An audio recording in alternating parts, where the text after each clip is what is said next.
Hey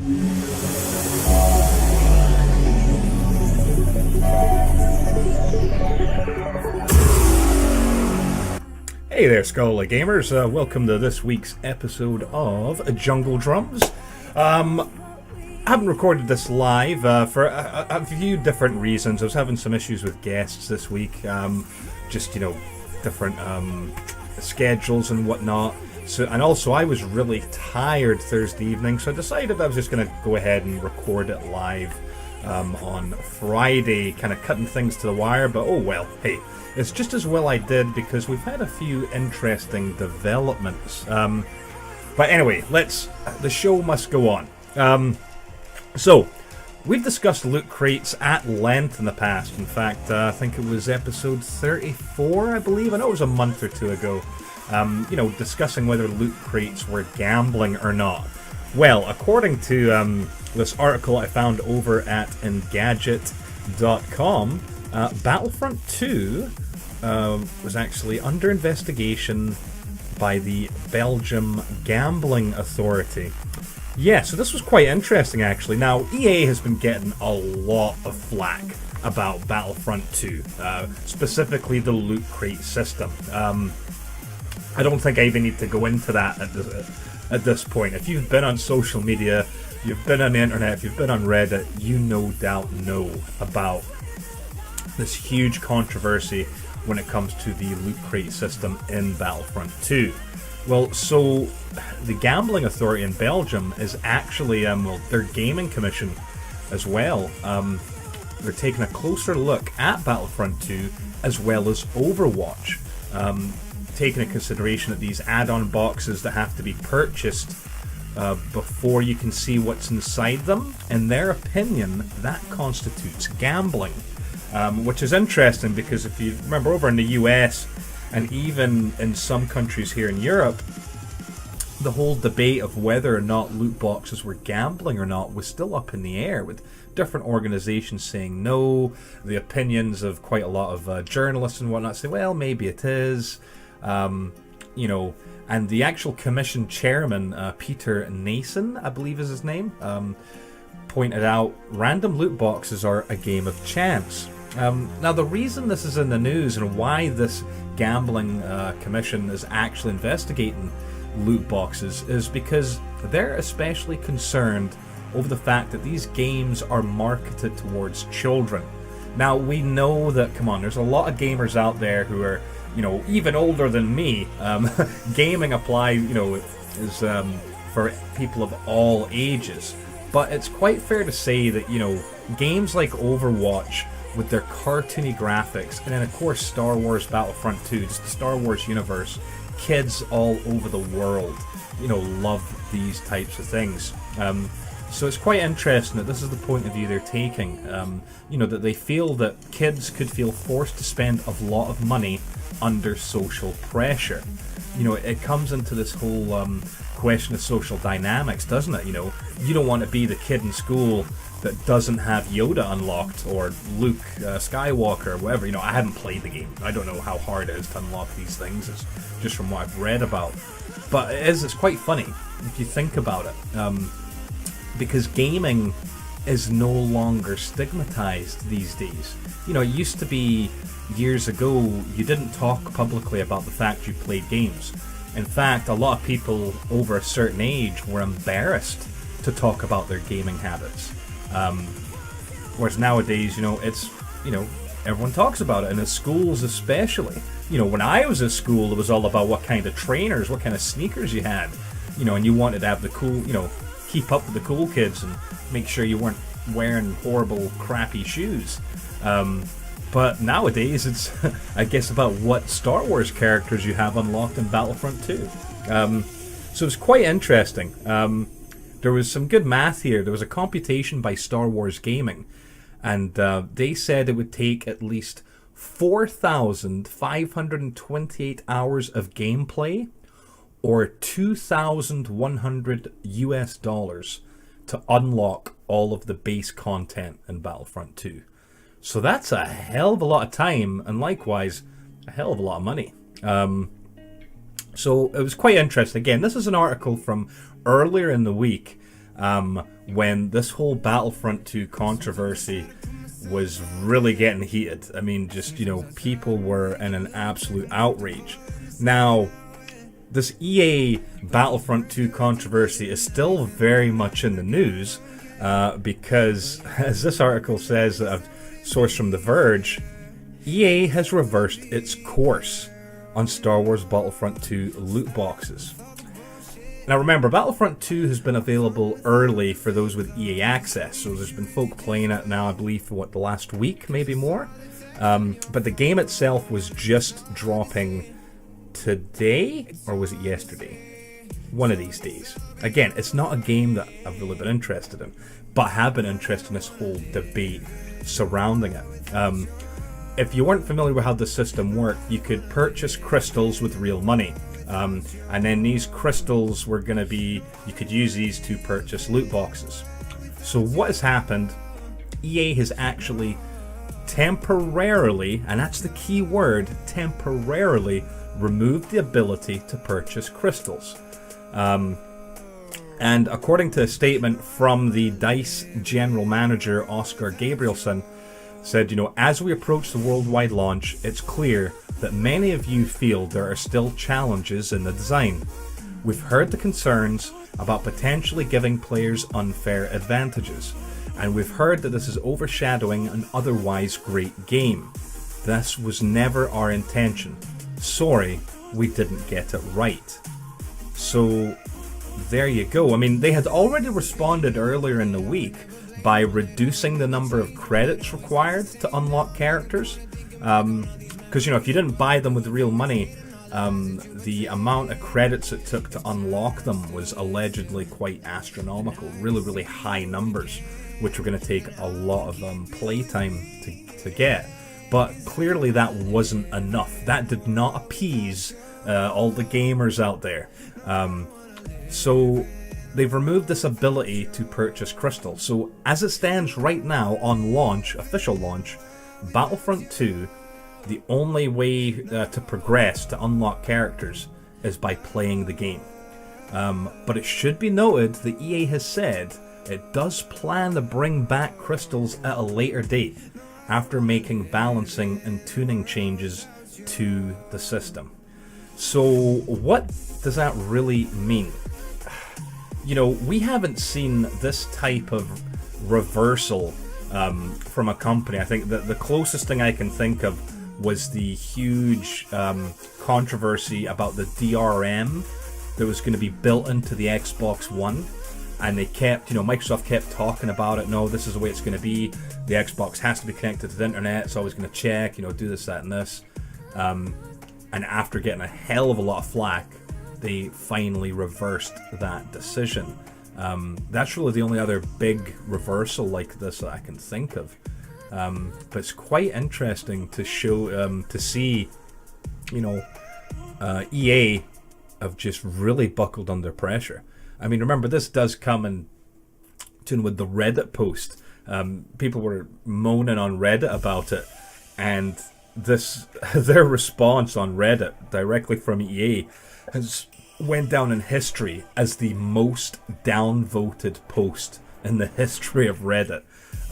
So it shouldn't come as a huge shock that they've made this decision to completely remove the system, but again, temporarily. How will it be implemented later down the road? What are they going to do? Are they going to, keeping in mind that the Gambling Commission from that previous story in Belgium is looking into things, would they possibly change it so instead of a random loot box, you can actually buy characters specifically with money? But then if they do that, then the game absolutely becomes pay to win. This is the other debate. If you can buy things knowing exactly what you're getting, and it's these really good characters that otherwise you would need to pay to unlock, people feel, well, wait a minute, that's pay to win. Whereas if it's gambling and it's a random chance, it's pay for a chance to win. You know what I mean? It's a huge mess, and it's a shame that more and more games have these loot boxes in them now. I mean, look, Shadow of War, Forza 7, it seems to be par for the course these days. and it is a bit of a shame, you know, especially if you're a gamer on a limited budget, and there's no doubt you will most likely feel like you're missing out on some aspects if you can't afford to purchase these additional items that are in the game. Bit of a shame. Oh well, we'll have to see how it all turns out. I haven't played Battlefront 2. I've got a few buddies who are interested in getting it. I have read a couple of kind of, not reviews, but opinions of people who have been playing over the last week. And it seems like it's okay. It seems like it's okay. I don't think anyone's been really blown away by the single-player aspect. But that being said, I did see some footage of Yoda gameplay, and that just looked pretty damn awesome. But hey, we'll see. We'll see what the reviews start saying. I'm not sure if Scholarly Gamers are actually going to do a review. Hopefully, we will. That'd be pretty cool to see. Right, let's talk hardware, shall we? Let's talk about some hardware. So this is from WCCF Tech, and this is about the new GeForce drivers for NVIDIA video cards. The new WHQL certified drivers, the 388.31s, are out. They have been released specifically for Star Wars Battlefront 2, as well as being optimized for Injustice 2 and Destiny 2. So quite a lot of sequels. It's all about the 2s. And it looks quite amazing. These drivers are allegedly delivering stunning gains in Destiny 2, up to a 53% performance boost. And just looking over some of the things they've got here. For example, where are we hiding? Yeah, here's a little graph right here. So this is showing in Destiny 2 a before and after. The light green is the old drivers, the 388.13s, right? So if you run a 1070 Ti at 4K, you were getting about 35 frames per second. Whereas now with these new drivers, it's up to 51. For those that have a 1080, before you were getting about 40, just shy of 40 frames per second, and now you're getting up to 58. If you're lucky enough to have a 1080 Ti, you'll have noticed that, you know, you weren't hitting that magical 60 FPS. There was a lot of folk out there that were quite displeased with that. You know, spending all that money on a top tier video card and not able to hit 60 frames, but with these driver optimizations, you're going to be able to hit that 60 and more, up to 73.3. And then, of course, if you're got an SLI build, you're seeing a good performance gain there as well, from 70 all the way up to 99. Now, keep in mind, this is talking about 4K. So at lower resolutions, the gains are also impressive. I'll flash up really quick, but you can see gains here at 1440p, which is the sweet spot for PC gaming. I mean, you look at a 1060, a card that I have, the 6 gig, and with max settings at 1440, you were only getting about 45 frames per second, and these new drivers will up it to 62. Again, you know, important for VSync and whatnot. And at the top tier, the 1080 Ti can now push over 100 FPS on a 1440p monitor. So it's really quite interesting. I mean, for the for the 1060 6GB, it's about a 37% performance increase at 1440p, and in the 4K realm, you know, if we talk about a bog standard 1080, 47% performance increase, whereas the Ti has about 53% performance increase.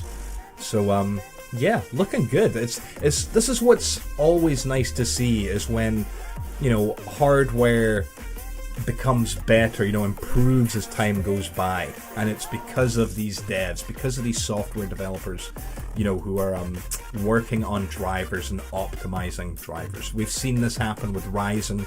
The AMD cards has, you know, the same things happened as well, where the drivers just make the product better. And it's nice to see that some of these top tier Nvidia cards that were already pure beasts of hardware are improving even more with these new driver optimizations. Now keep in mind, the drivers are targeting those games specifically. So those gains don't necessarily mean all of your other games are going to get a 53% increase in performance. If anything, based off past experience, sometimes we've seen a new driver can end up breaking other things for you. So I always recommend just, unless you need, if you're playing Destiny 2 on PC right now, yeah, it looks like you need to grab these new drivers. Otherwise, if it ain't broke, don't try to fix it. Right, how about back to a little bit of gaming news. Now, this is a game that I never actually played. I remember hearing about it, but I never actually got into it.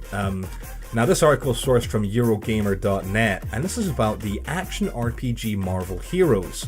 Well, Disney says that this free-to-play action RPG is shutting down. So, those of you that aren't familiar, Marvel Heroes was developed by Gazillion Entertainment. It's a Diablo type of kind of, that same almost isometric view action RPG, so the same kind of gameplay, but obviously set in the Marvel universe. It was released in 2013 on PC, and it came out on the Xbox One and the PS4 earlier this year. It had been kind of rebranded, and it was called Marvel Heroes Omega. And the official community and social media channels for Marvel Heroes have been absolutely dead silent since October, which has made the community slightly concerned. There's been threads all over the place, discussing, hey, what's going on, what's happening. And so basically Disney has now released a statement saying, we regret to inform our Marvel Heroes fans that we have ended our relationship with Gazillion Entertainment, and that the Marvel Heroes games will be shut down. We would like to sincerely thank the players who joined the Marvel Heroes community, and will provide any further updates as they become available. No reason, or indeed even a time frame, for Marvel Heroes closure has been provided.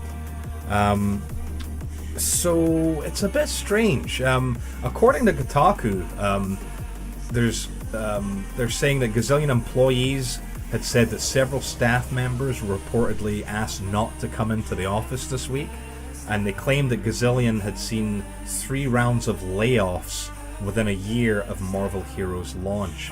So, it's a bit of a shame. There's no concrete information of what's actually happened. On the surface, it just looks like Disney's pulled the plug. Whether or not that's the fault of Gazillion or not, I have no idea. It's a bit of a shame, though, if Gazillion has been in a position where they've had to lay people off, cut staff down, that usually would stem from profit margins, or lack thereof. So that's a real shame if this has been, a studio that's losing money, and then maybe losing money to the point that Disney has just wanted to cut off ties and kill the project. It's a hell of a shame. But we'll see if any more information actually can come out of that in the future. Right, well, hey, it's been quite a few minutes since we've talked about EA, so let's talk about them again. There was another article that came out, this one I've sourced from PC Gamer, and it caught my attention because it said that EA Motive are developing a brand new action game with ideas that no one has ever seen before.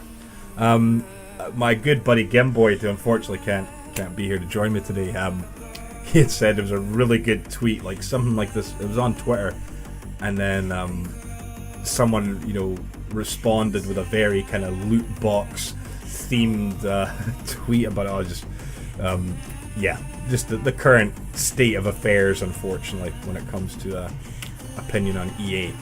But anyway, what happened back in January was that you gotta love autoplay videos. Kim Swift, who was the one of the designers from Portal, had joined EA Motive, which is a studio within EA that was founded back in 2015.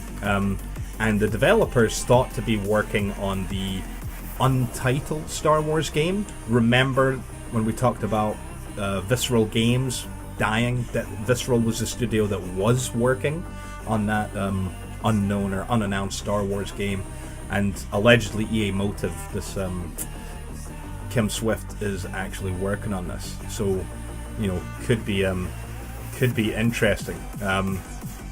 Because it's even the same with BioWare's Anthem that, let's be honest, so many people are really, really looking forward to. That's recently merged with Motive, so they're working on Anthem. So it's quite interesting. In a statement, they said that less and less of their business is dependent on brand new titles. They've really in the past been able to, work on franchises like the Star Wars stuff, and they're trying to do that with Anthem. They want Anthem to be a new IP, a new title, but it will hopefully become a franchise that they can build upon. But what they're saying is that they've got a team in Montreal that is building a brand new action franchise.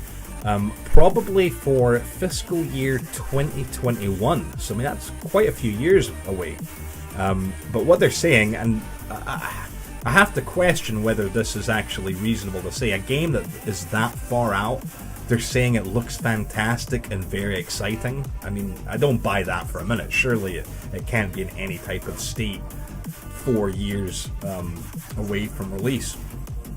But the key statement here is that it's a new game with a lot of new interesting gameplay that I don't think anyone's ever seen before. So, okay. Interesting. Jorgensen, the CFO, the Chief Financial Officer for EA, says that, look, they're hoping to... Action games is an area that they want to expand in. He claims that it's the largest sector in gaming.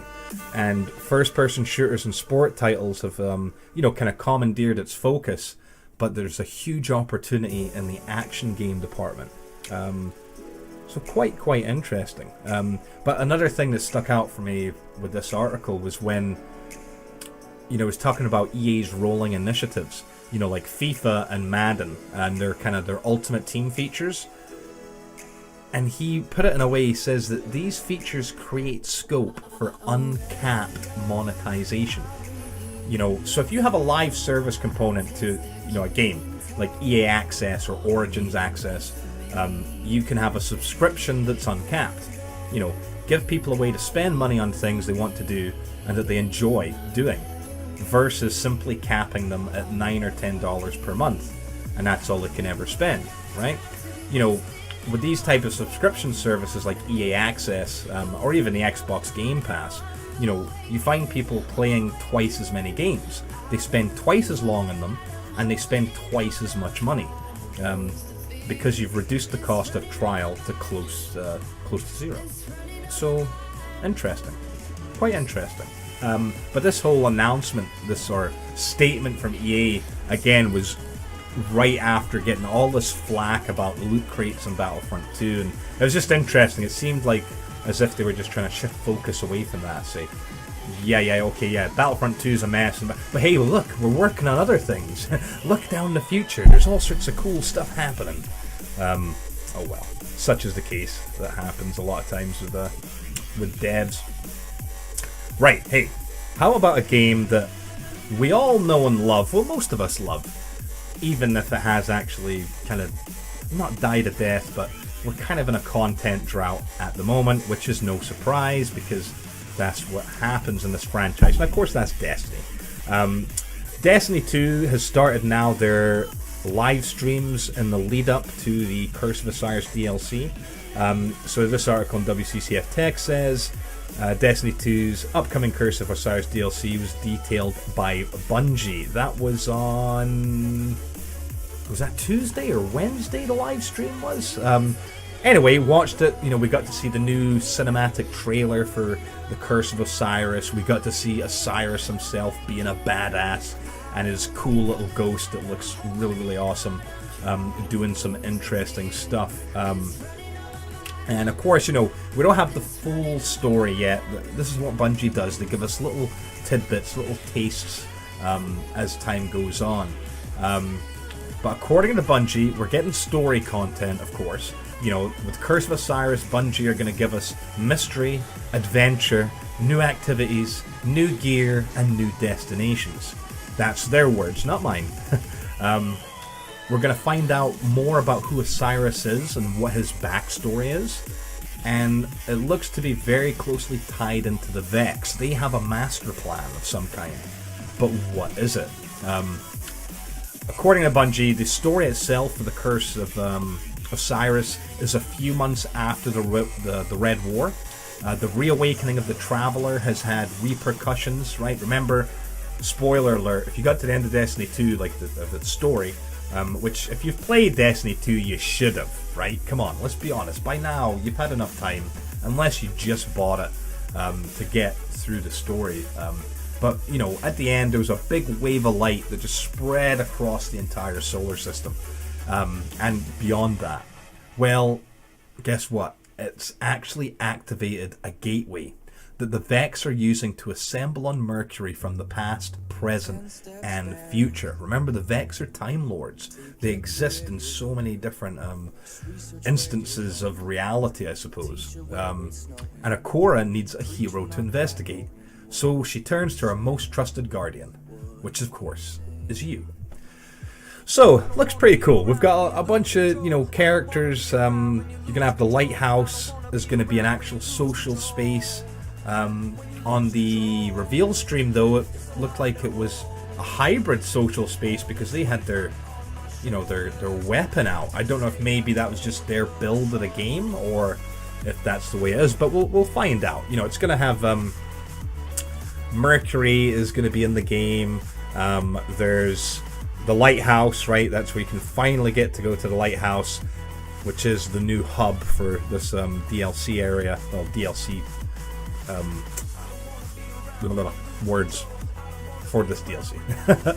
There's an area called the Infinite Forest, which is going to be, according to Bungie, an infinite combination of fun experiences. Okay, infinite? Really? That's a tall claim.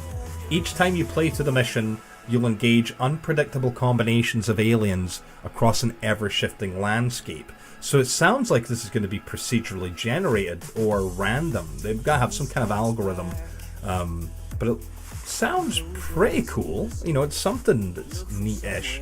And then, of course, with the new DLC, the light level raises. Player level is actually going up to 25 from 20. So, hey, you've got a few more levels to grind out. Whether or not that entails new abilities in our skill tree, I wouldn't have thought. The thing that gets me, though, is if the player level's being raised to 25, I wonder if that's going to affect, you know, weapons and whatnot. But, we'll find out. We'll find out. Light level's obviously being raised to 330 or 335 with mods. Now, you know, the reason I talk about guns and weapons is I know that you can obviously infuse them and bring your light up, but you know what I mean? Like, because those were still, like, end game stuff was level 20 gear, you would imagine that level 25 gear would have higher base rolls. You know what I mean? Like in most games, we have that progression. I just don't know if that'll be the case or not. One of the big issues with Destiny 2 Curse of Osiris was the raid. They're introducing what they're calling a raid lair. Not a lair like a layer of an onion. We're talking about a lair like a dragon's lair. It's going to be a brand new activity that takes place on the Leviathan. And it looks like this is the route that Bungie's going to go with. The Leviathan is a huge area, huge ship. It is the Eater of Worlds, after all. And Bungie says, look, you've only looked at a tiny little bit of this. So we're returning to the Leviathan. We're not going to be going in the same area we were before. We're going to be doing other stuff, this new raid lair. But a lot of fans have been left with a bit of a bitter taste in their mouth, saying, really? Is this a cop-out? I don't know. We'll see. I mean, I have no doubt that the expansion will be a bit of fun. It'll be a new story. We've got a new level cap, a new light level cap, or power level cap. So it'll give us a bit of content. I don't think, in my personal opinion, it's going to give us a whole bunch of content. I think once again this is suited to the type of player who can only get, you know, a little bit of time each week to play. You know, those of us with the real world responsibilities. I think the game is perfectly aimed at that type of player.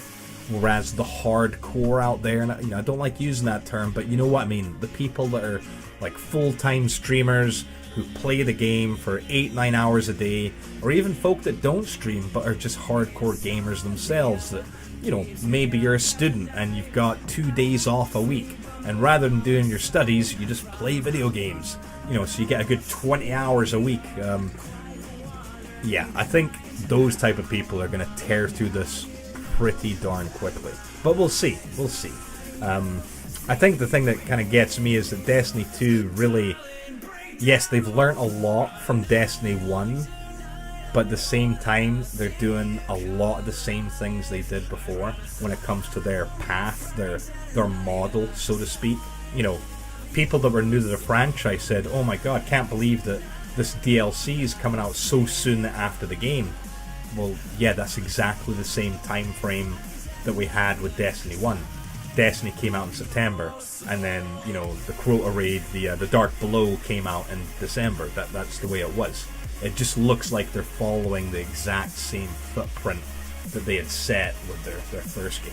But hey, we'll see how it goes. I do know that I believe one of Scholarly Gamers is going to be doing a relatively in-depth analysis, I think, of Curse of Osiris, and you know what it means and what we hope for. So look forward to seeing that in the near future.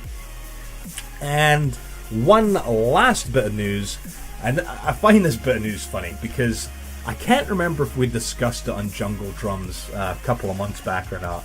I think that I'd meant to discuss it and then left it out, but there was rumored to be a collaboration between Intel and AMD.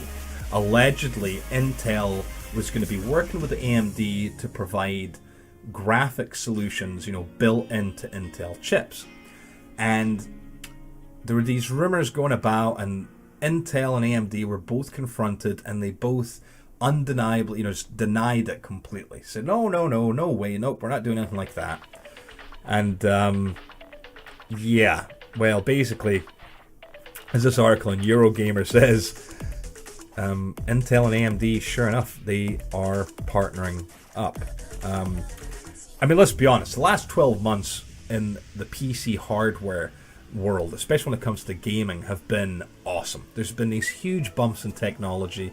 Video cards are really pushing the limit. Things like, you know, the Titan XP. Even on AMD's side, the Vega 56 and 64, even so pricing's been an issue, are really good cards, you know, with great technology in them. They're still not quite the level of the top tier Nvidia cards, but it's nice to have alternatives. And it's the same with processors. The new Coffee Lake, you know, a 6-core 12-thread i7 for the, you know, at the it's not even really the enthusiast level, that's just the normal consumer level, you know, whereas they've got their i9s with even more cores and crazy performance. Look at AMD with their Ryzens, again, a mainstream 8-core 16-thread processor that's relatively affordable, or you can go crazy and get their Threadripper, the 16-core 32-thread monster of a CPU. You know, we've made these huge leaps and bounds. But this type of partnership is really talking about laptops, you know, because in laptops, yes, you can get full-blown desktop grade GPUs or graphic cards in them, but they generate heat, you know, you end up getting a laptop that's heavier, it's less portable, so being able to have a nice smaller kind of mobile solution is great. And, you know, Nvidia's been doing pretty well in their Pascal line, you know, with the GTX 1050s, you know, all the way up to the 1080, but depending, you know, on the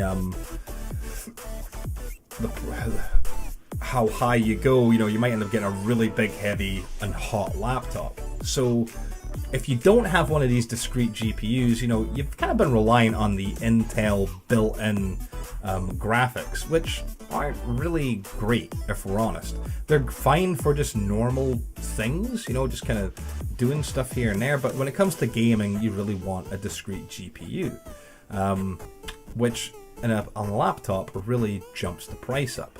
But this new collaboration, you know, AMD would essentially by using these Radeon GPUs attached to the 7th gen of i7 processor, the Kaby Lake ones, well, the Kaby Lake G to be specific, it would be pretty darn cool. You know, we're talking about actually using HBM2 memory, and the ballpark spec would be about the equivalent of a Radeon RX 580, which is a great card. It's a good little card, especially for 1080 gaming and whatnot. You know, it's not in the same kind of level as the Vegas, but still, it's a good little solution. So, you know, the thing about using something like this, I mean, here, if we have like, this is a kind of concept image of the processor we're talking about. This could be, you know, the new i7 with Radeon graphics built into it, right? You know, you've got a single stack of HBM2 memory over here, the Radeon GPU itself, and then the Intel quad-core CPU. So it looks like a nice solution where, yes, it's not going to be a full-blown gaming machine, but with having something like this, you could have a super slender, thin book, and still be able to do decent 1080 gaming. So it does. It looks pretty cool. It'll be interesting. Now, I want to see, once we can actually get, you know, reviews of these actual laptops that have this this new collaboration. It's interesting. I mean, I find it really interesting when you think that AMD, you know, they make their own processors, right? They're in direct competition with Intel. They make their own video cards, right, which are in direct competition with NVIDIA. And for so long, you know, it was always a case of people, not always, but, you know, you would have an Intel processor with an NVIDIA chip, and then the diehard AMD fans would usually go with AMD and AMD. And it's just interesting that Intel's made this choice to partner with AMD, you know, for their integrated graphics. I wonder, you know, it makes me curious if they tried to possibly partner with NVIDIA and NVIDIA wasn't interested. They're like, no, we just want to do our own thing. Because remember, years ago, NVIDIA tried to create their own motherboards. And they did, and they were cool-ish, but they eventually just died a death. So no, we'll have to see how that all works out. Anyway, that is me. I've ranted on enough. We got the big news out the way. We've talked about, you know, obviously EA's huge decision. I'm so glad I decided to record today rather than last night, because EA's reversal only just happened, you know, well, during the night for me over here in the UK. And if I'd recorded Thursday, I wouldn't have gotten that new information. It just kind of changes everything, doesn't it? But anyway, we'll have to see how that all works out. Thank you so much for watching Jungle Drums. Make sure to check out the rest of scholarlygamers.com for articles, opinion pieces, reviews, and other great video content. As always, you know, it's been a pleasure. We will see you next week. Should be live next week. I don't foresee any problems, but then again, you know, famous last words, right? Anyway, you know what to do. If you liked, hit like. Please share as you do, and I'll catch you next time.